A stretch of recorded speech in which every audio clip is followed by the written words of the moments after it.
Faut pas capoter parce que, dépendamment des situations, il faut avoir l'œil ouvert. Puis je vais vous donner quelques trucs par rapport à ces fondations-là pour voir s'ils sont déformés ou s'il y a des problèmes à s'attendre. Okay?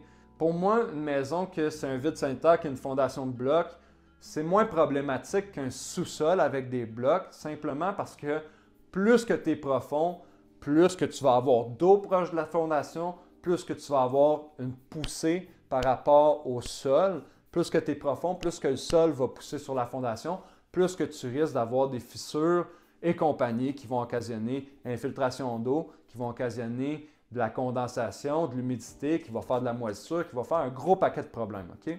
Ce qui est très, très commun dans des inspections de maisons avec des fondations de blocs.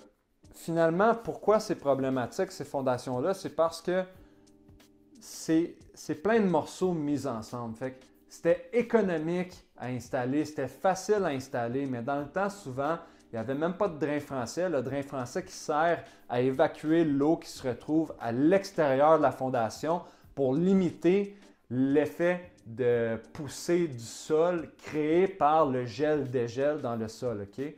Si tu n'installes pas de drain français, si tu n'as pas de drain français autour de ta fondation, il y a beaucoup d'eau autour de celle-ci.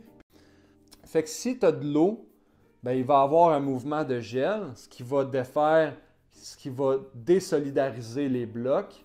L'eau rentre dans les cracks, l'eau gèle, dégèle avec le chauffage de la maison, le climat extérieur. Ça brise de plus en plus les cracks, ça peut bouger les blocs.